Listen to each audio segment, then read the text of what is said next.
Shalom, damai di hati. Kembali lagi kita bersama-sama dalam program Kusapa, kunjungan sharing dan pengembalaan, di mana malam hari ini kita akan membahas dan mendalami firman Tuhan bersama-sama. Dan pada malam hari ini kita akan dilayani oleh Bapak Pendeta Armando Lekes STH. Sebelum itu kita akan membaca dan mendoakan firman Tuhan ini. Saya serahkan. Mari kita berdoa.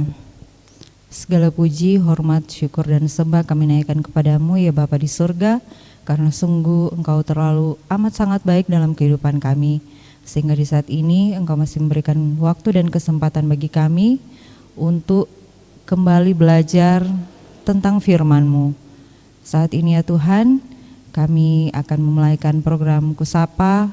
Untuk itu kami memohon kuasa Roh Kudus-Mu hadir bersama-sama dengan kami, baik kami sebagai jemaat yang akan mendengarkan sabda firman-Mu, tetapi juga memberkati Bapak Pendeta yang saat ini menjadi saluran berkat Tuhan yang akan membentangkan sabda firman Tuhan.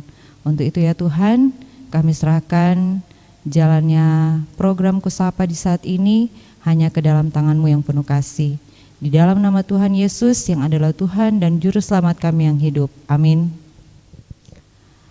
Pembacaan Alkitab kita di saat ini terdapat dalam Lukas pasal 5 ayat 1 sampai yang ke-11. Lembaga Alkitab memberi judul Penjala Ikan Menjadi Penjala Manusia. Pada suatu kali, Yesus berdiri di pantai Danau Genesaret. Sedang orang banyak mengerumuni Dia, hendak mendengarkan firman Allah. Ia melihat dua perahu di tepi pantai. Nelayan-nelayannya telah turun dan sedang membasuh jalannya. Ia naik ke dalam salah satu perahu itu, yaitu perahu Simon, dan menyuruh dia supaya menolakkan perahunya sedikit jauh dari pantai. Lalu ia duduk dan mengajar orang banyak dari atas perahu. Setelah selesai berbicara, ia berkata kepada Simon, "Bertolaklah ke tempat yang dalam dan tebarkanlah jalamu untuk menangkap ikan." Simon menjawab, "Guru, telah sepanjang malam kami bekerja keras dan kami tidak menangkap apa-apa. Tetapi karena Engkau menyuruhnya, aku akan menebarkan jala juga." Dan setelah mereka melakukannya, mereka menangkap sejumlah besar ikan sehingga jala mereka mulai koyak. Lalu mereka memberi isyarat kepada teman-temannya di perahu yang lain supaya mereka datang membantunya. Dan mereka itu datang, lalu mereka bersama-sama mengisi kedua perahu itu dengan ikan hingga hampir tenggelam. Ketika Simon Petrus melihat hal itu, ia pun tersungkur di depan Yesus dan berkata, "Tuhan, pergilah daripadaku, karena aku ini seorang berdosa." Sebab ia dan semua orang yang bersama-sama dengan dia takjub oleh karena banyaknya ikan yang mereka tangkap. Demikian juga Yakobus dan Yohanes, anak-anak Zebedeus yang menjadi teman Simon. Kata Yesus kepada Simon, "Jangan takut, mulai dari sekarang engkau akan menjala manusia." Dan sesudah mereka menghela perahu-perahunya ke darat, mereka pun meninggalkan segala sesuatu lalu mengikut Yesus. Demikian pembacaan Alkitab. Bersyukur kita boleh ada dalam program Kusapa, di mana kita akan membahas bersama bagian bacaan firman dalam Injil Lukas pasal 5 ayat 1 sampai 11. Di bawah tema semua orang Kristen terpanggil untuk memberitakan Injil. Berbicara tentang semua orang Kristen adalah orang yang percaya kepada Yesus Kristus sebagai Tuhan dan Juru Selamat. Bukan hanya saja percaya, tetapi taat melakukan ajaran, ketetapan, kehendak dan perintah Kristus. Selanjutnya, terpanggil memberitakan Injil. Kita harus tahu dulu apa itu Injil. Kata Injil dalam bahasa Yunani, Evangelion, artinya kabar baik. Kabar baik yang dimaksudkan yaitu Yesus Kristus. Yesus Kristus yang adalah firman yang menjadi manusia. Dia datang untuk karya penyelamatan Allah atas dunia ini. Dan ketika kita mengambil sikap percaya kepadanya, dalam Yohanes 3 ayat 16, di situ ada jaminan bahwa setiap orang yang percaya kepadanya tidak akan binasa, melainkan beroleh hidup yang kekal. Jadi percaya kepada Yesus tidak akan binasa, melainkan beroleh hidup yang kekal. Itulah berita Injil yang harus disampaikan kepada seluruh umat Tuhan. Mereka harus memahami bahwa ada Injil, ada kabar baik tentang Yesus, yang mana setiap orang yang percaya kepadanya tidak binasa, melainkan akan diselamatkan. Jadi Injil adalah sebuah berita atau kabar baik tentang Yesus Kristus. Mengapa Gemim mengangkat tema ini? Karena untuk mengingatkan, memotivasi serta memberi semangat kepada semua orang percaya untuk dapat memberitakan Injil. Injil itu bukan hanya sekedar dipercaya oleh mereka yang telah menerima Injil, tetapi Injil harus diberitakan sehingga punya dampak yang positif, baik bagi pemberita Injil maupun penerimanya. Dalam bacaan kita saat ini menceritakan tentang perjumpaan Yesus dengan beberapa orang nelayan di Danau Galilea. Danau Galilea ini adalah danau yang terletak di bagian utara lembah Sungai Yordan. Kemudian ia memerintahkan Simon dan teman-temannya untuk bertolak ke tempat agak dalam dan melepaskan jala. Tetapi Petrus agak ragu. Itu dibuktikan dalam bacaan kita yang diurai dalam Injil Lukas pasal 5 ayat 5, bahwa semalam-malaman mereka bekerja keras untuk menangkap ikan, tetapi mereka tidak menangkap apa-apa. Artinya Petrus telah mengerahkan seluruh kemampuannya, seluruh pengalamannya serta tekniknya untuk menangkap ikan. Toh pada akhirnya mereka tidak menangkap apa-apa. Tetapi hal yang menarik di sini yaitu perkataan dari Simon Petrus yang juga terurai di ayat yang kelima. Tetapi engkau yang menyuruhnya, aku akan menebarkan jala juga. Mengandung arti bahwa sesungguhnya dalam lubuk hati Simon Petrus, secara pengalaman dia ragu, tapi karena Yesus yang memberi perintah untuk menebarkan jala, maka dia melakukannya karena ia percaya pada Yesus. Entahkah dia percaya pada Yesus karena ia sudah mendengar tentang pribadi Yesus yang mengajar dan mengadakan mujizat, ataukah memang karena dia percaya karena perkataan Yesus mengandung kuasa. Jadi tindakan menyebar jala kembali dilakukan oleh Simon Petrus dan teman-temannya karena Yesus yang menyuruh mereka. Ketaatan kepada Yesus inilah yang mendatangkan berkat, mendatangkan mujizat. Jala yang mereka tebarkan itu menangkap banyak ikan, dan jala itu hampir koyak. Bahkan untuk menarik jala itu, mereka meminta bantuan kepada teman-teman mereka yang ada di dekat perahu mereka. Dan bagi Petrus dan teman-temannya ini adalah mujizat yang luar biasa. Oleh sebab itu, Petrus datang tersungkur di depan Yesus dan mengatakan, "Tuhan, pergilah daripadaku, karena aku ini seorang berdosa." Petrus merasa tidak layak berhadapan dengan Yesus sebab Yesus adalah kudus, sedangkan Petrus adalah orang yang berdosa. Tetapi orang yang berdosa ini mengalami sesuatu yang luar biasa. Mereka mendapat ikan yang sangat banyak.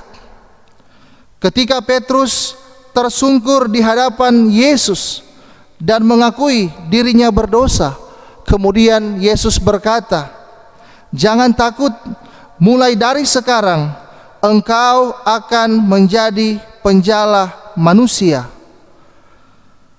Petrus dan teman-temannya mendapat mandat dari Yesus untuk menjadi penjala manusia. Artinya, membawa manusia pada Yesus, menolong mereka mengalami pertobatan dan mengalami perjumpaan dengan Yesus. Dari bacaan ini kita mendapati ada beberapa hal. Yang pertama, belajar dari kisah Simon Petrus.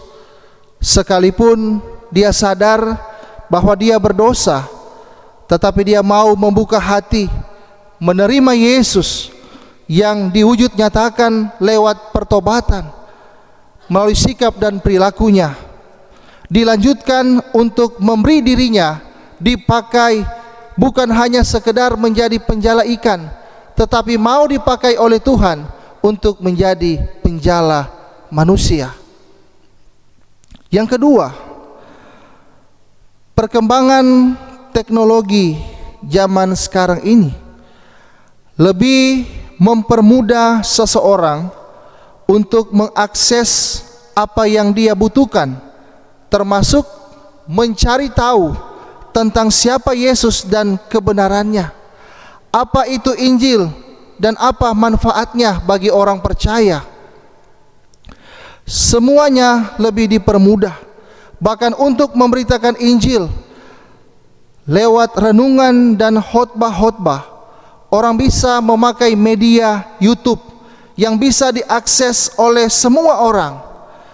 Maka lebih daripada itu, kita bukan hanya sekedar memberitakan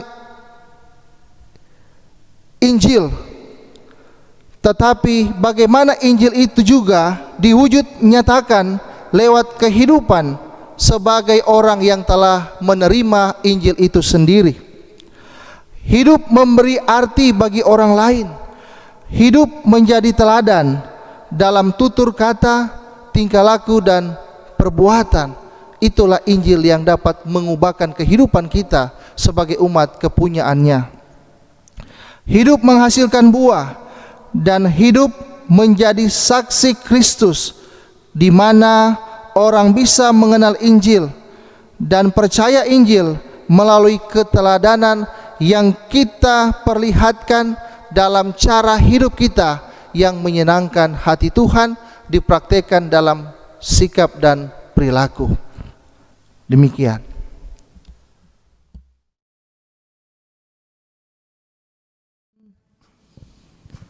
Terima kasih untuk kesempatan.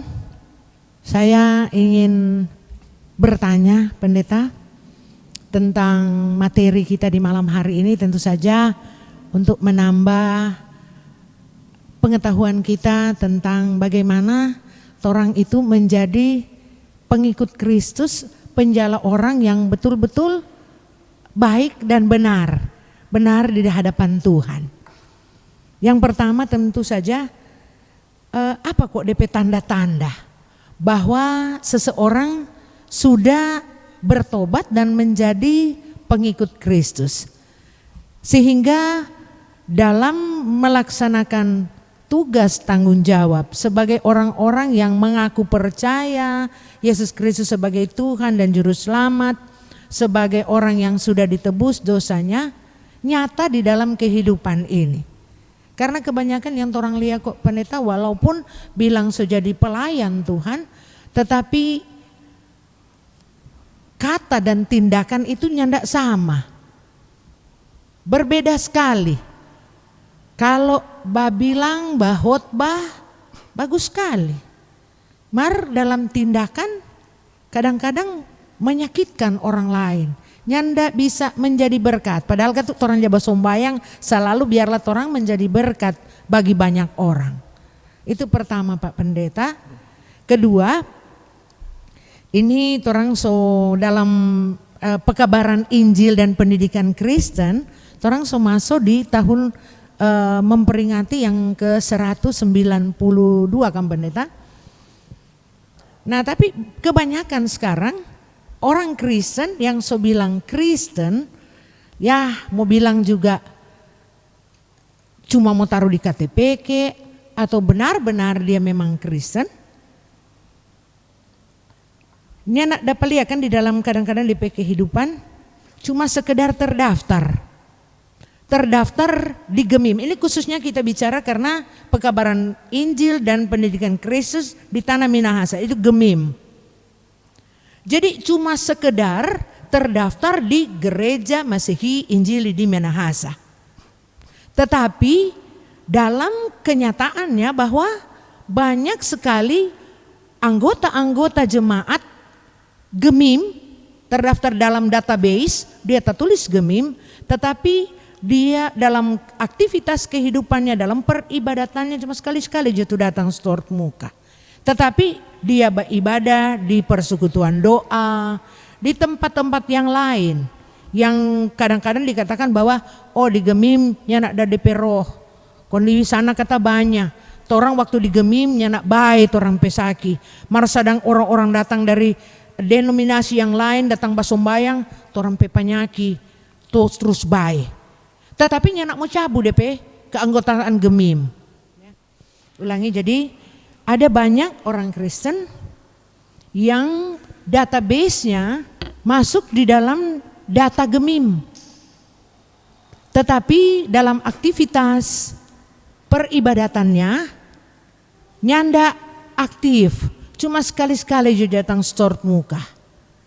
Tetapi hak, dia mau tuntut hak. Terdaftar. Jadi walaupun selamanya ada pada pelia di kolom, di Bipra, tetapi pada waktu sakit atau ada peristiwa duka, itu dinyatakan bahwa anggota jemaat karena terdaftar di database.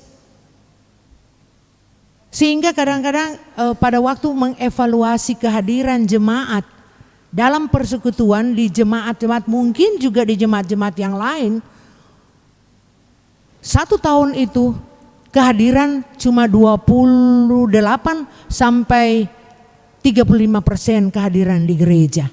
Selain dari itu dapat lihat sekali orang bahas status di Facebook atau di mana bahwa ada pergi masuk gereja di tempat-tempat yang lain, bukan di jemaat yang terdaftar.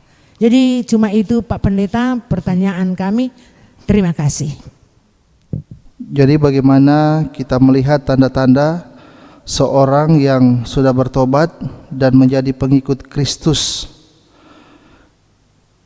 yang harus dinyatakan dalam sikap dan perilaku yang dapat menyenangkan hati Tuhan, tetapi pada dasarnya orang-orang yang mengatakan percaya kepada Kristus tetapi tindakan dan sikapnya malah menyakiti melalui perkataan dan perilaku.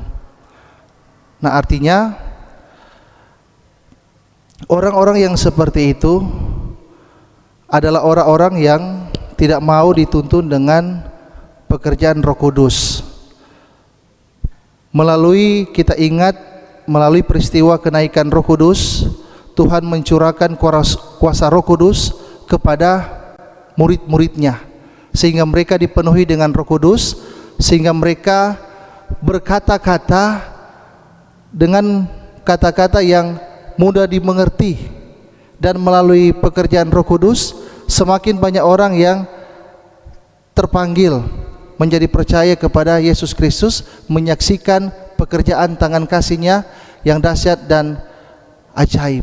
Artinya, kalau kita mau dipimpin dan dituntun oleh pekerjaan Roh Kudus, maka sikap dan perilaku kita akan senantiasa dapat menyenangkan hati Tuhan, dan juga kita dapat menyenangkan sesama kita. Kalau kita mau dituntun dengan pekerjaan Roh Kudus. Tetapi kalau kita hanya mau dituntun dengan kepintaran kita, pengalaman pelayanan, atau dan lain sebagainya, maka terkadang kita akan menunjukkan sikap-sikap yang dalam perkataan dan perilaku yang tidak menyenangkan orang lain. Dan yang berikut, pertanyaan yang kedua, terdaftar di Gemim tapi tidak aktif dalam persekutuan ibadah. Kang, Ibu Ben, artinya bahwa ini butuh pelayanan penggembalaan dari pelayan khusus atau pendeta untuk cari tahu kenapa orang ini nyenak jam masuk gereja, cari tahu apa alasan mereka, masalah mereka sampai mereka tidak aktif terlibat dalam persekutuan yang beribadah. Artinya pelayan khusus, pendeta dapat mengatasi masalah ini kalau akarnya sudah dapat. Mengapa orang seperti itu tidak mengaktifkan diri di dalam persekutuan? Jadi ada pengembalaan, ada perkunjungan, cari tahu apa masalah dan penyebab. Pasti ada alasan mendasar mengapa orang itu tidak mengaktifkan diri di dalam pelayanan atau dalam ibadah. Tetapi kalau kita dapat mengunjungi orang itu dan kita tahu penyebabnya, maka niscaya kemudian hari dia dapat mengambil bagian kembali untuk datang beribadah. Artinya dari pihak pelayan khusus, dari pihak jemaat juga butuh perhatian bagi orang-orang yang seperti ini. Jangan kita membiarkan, tetapi kita membutuhkan perhatian kita melalui kunjungan, menanyakan apa yang menjadi penyebab dan persoalan supaya saling terbuka. Ketika ia terbuka, di situ kita menyampaikan solusi dari permasalahan sehingga di kemudian hari ia boleh membuka hati untuk datang beribadah. Mungkin demikian pemahaman kami bahwa ketika sebagai orang Kristen menjadi tanda untuk masuk sebagai warga kerajaan Allah, orang harus dibaptis. Kalau Gemim, ketika ada jemaat lain yang mau bergabung, kita menghargai baptisan mereka. Namun kalau agama lain sampai berapa kali dibaptis? Saya sempat tanya, mereka katakan bahwa baptisan mereka adalah untuk pengampunan dosa. Jadi ketika mereka melakukan kesalahan, waktu itu saya tanya, ketika melakukan kesalahan dibaptis ulang. Jadi ketika mereka melakukan kesalahan, apakah berapa kali mau dibaptis? Dan tentunya sebagai orang Kristen, orang harus tahu benar sesungguhnya yang sesuai dengan firman Tuhan. Demikian, terima kasih. Bersedia atau ajaran atau doktrin mereka boleh sampai dibaptis sampai lebih dari satu kali. Tetapi memang ajaran dan doktrin kita, khususnya Gereja Masehi Injili di Minahasa, itu hanya sekali seumur hidup. Artinya sekalipun dari denominasi lain masuk ke Gemim, tetap tidak akan dibaptis. Karena ajaran dan doktrin kita, khususnya di Gemim, baptisan itu hanya sekali sampai selamanya. Jadi tidak harus dibaptis sampai 2 kali. Nah, kalau di denominasi lain seperti itu, bisa sampai lebih dari 1 kali. Tetapi dengan tegas, aturan kita, ajaran kita itu hanya sekali seumur hidup. Mungkin demikian. Ya, terima kasih. Ya, saudara-saudara, bicara tentang pekerjaan pelayanan, ini berkaitan dengan pertanyaan yang boleh diungkapkan oleh Ibu Ben. Bicara tentang pekerjaan pelayanan tidak hanya berbicara sekedar memberitakan Injil, tetapi bagaimana pekerjaan pelayanan juga itu diwujud nyatakan dalam kerja pelayanan turun langsung di jemaat. Dan oleh karenanya jika dalam kerja pelayanan bicara mengenai ada anggota jemaat yang tidak aktif dalam persekutuan ibadah, itu tentunya menjadi sebuah pertanyaan, mengapa? Dan itu adalah umumnya menjadi masalah yang dialami bukan hanya di satu jemaat, tetapi ini juga masalah-masalah yang timbul di semua jemaat. Mengapa terjadi seperti ini? Butuh peran dari pelayan khusus di dalamnya, diaken, penatua, guru agama dan pendeta untuk melaksanakan program penggembalaan supaya kita dapat mengatasi masalah-masalah ini yang teralami dalam kehidupan jemaat. Ada apa? Mengapa mereka seperti ini? Kenapa kong sampai nyandak masuk-masuk kolom, nyandak masuk-masuk ibadah-ibadah bipra? Kenapa kong nyandak pernah datang ke gereja? Ada apa sih?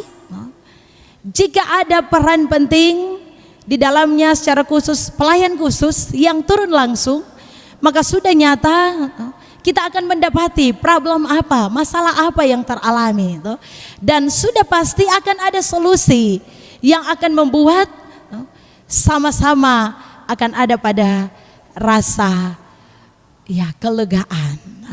Itu untuk yang pertama, hanya sekedar menanggapi, menambahkan. Dan bicara tentang kedua, tentang baptisan, saya rasa bahwa kita sepakat bahwa Gereja Mesias Injili di Minahasa sama seperti yang diungkapkan oleh Bapak Pendeta tadi, bahwa kita hanya sekali seumur hidup.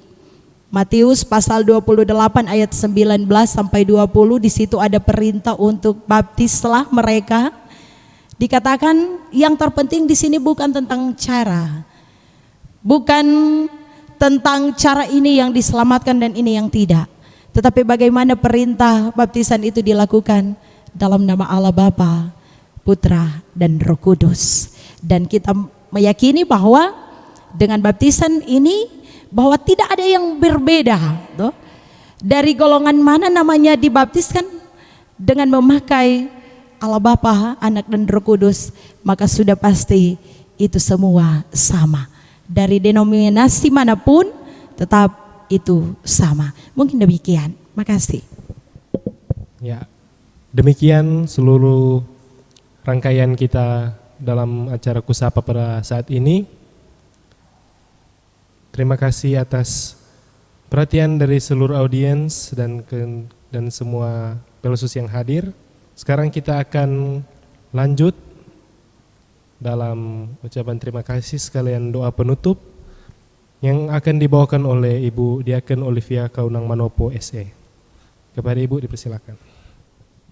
Jemaat yang diberkati Tuhan, teman-teman pelayan khusus yang sudah menjadi bagian dalam program Kusapa di malam hari ini, bahkan juga para penonton yang ada di rumah, percaya bahwa Roh Kudus menuntun kita semua sehingga firman ini benar-benar dapat kita mengerti, kita pahami, sehingga di dalam kita melaksanakan tugas tanggung jawab kita, baik sebagai pelayan khusus, anggota jemaat, kita benar-benar mencerminkan bahwa Kristus hidup di dalam kita, Roh Kudus ada di dalam kita, dan kita boleh menghasilkan buah-buah roh.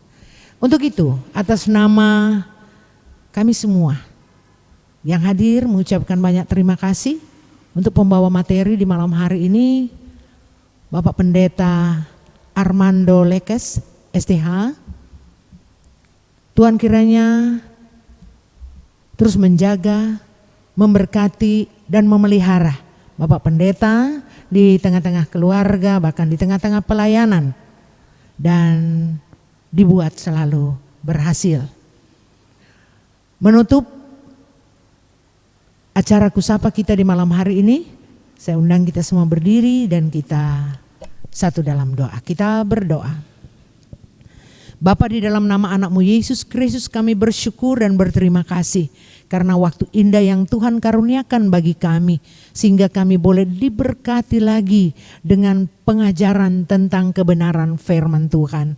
Lewat Pendeta Armando Lekes STH, kami boleh belajar bagaimana menjadi pengikut Kristus yang setia, bagaimana kami boleh dipakai oleh Tuhan untuk menjadi penjala orang, dan percaya bahwa Roh Kudus menolong kami semua untuk menjadi pelaku-pelaku firman, dan kami boleh membawa banyak orang untuk mengenal dan mencintai Engkau. Terima kasih Tuhan, biarlah firman-Mu pengajaran di malam hari ini berbau harum di hadapan Tuhan, menyenangkan hati-Mu Tuhan, dan Engkau melimpahkan berkat bagi kami semua, bahkan para pendengar, penonton yang ada.